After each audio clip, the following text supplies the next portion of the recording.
Hope everybody's doing good today. It's good to see you again here at one of our mini messages. We're picking back up in Genesis chapter 14, and we're going to look at the very end of this chapter for a couple of minutes today, verses 21 through 24. Listen to what they have to say. It says, "Now the king of Sodom said to Abram, 'Give me the persons and take the goods for yourself.'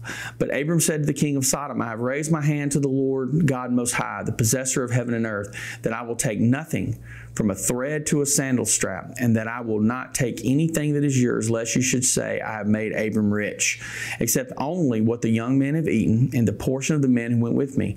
Aner, Eshcol, and Mamre, let them take their portion.'" Okay, so we're wrapping up this war that Abraham went to and became a part of to save Lot. He went and rescued Lot. He rescued the people. He got all the things back from the city of Sodom that were taken when these kings raided the city. And now he's come back and he met Melchizedek, and now here he is standing before the king of Sodom. And he simply tells him, all I want back is the people. Abram, you take and you keep all the stuff. This is awesome. This is great. Thank you. Thank you.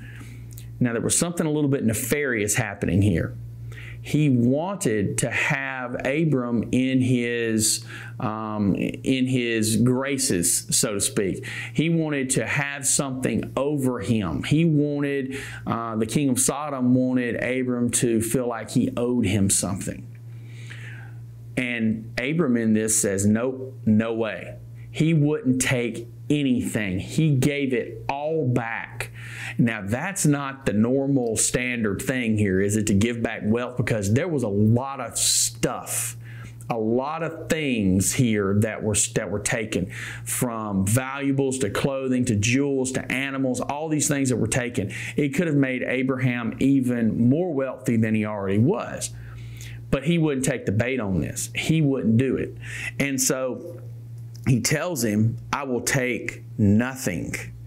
And he says he had raised his hand to the Lord God Most High. Now that's interesting because it's the first time we see Abraham refer to God in that manner. And if you go back up, just slightly back up in this chapter, you can see that's how Melchizedek referred to God.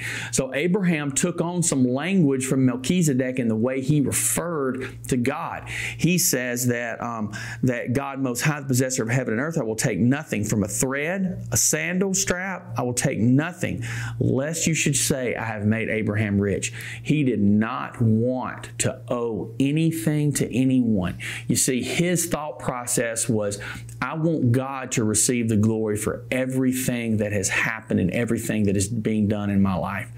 Now, this doesn't mean for us as Christians that we can't accept help, that when somebody reaches out to us to help us in a moment of need, as Christian brothers and sisters should do for each other, and as Christians should do for everyone in the world when God opens the opportunity for us. Abraham was kind of a very specific case here because of his place in the history of Israel. He did not want to have anything given to him unless it was given to him by God. He will not even later on accept a burial plot. He paid for it instead of just accepting the gift. He wants to make sure no one can say anything good happened except according to the Lord, because of the promises that were given to him, that God would make his name great. He didn't want a man to make his name great. He wanted God to make his name great.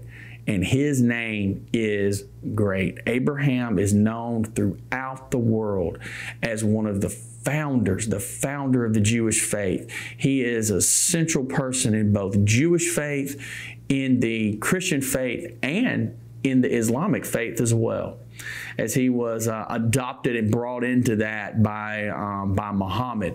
So three major religions in the world all trace their roots back to Abraham. His name is great because of what God did.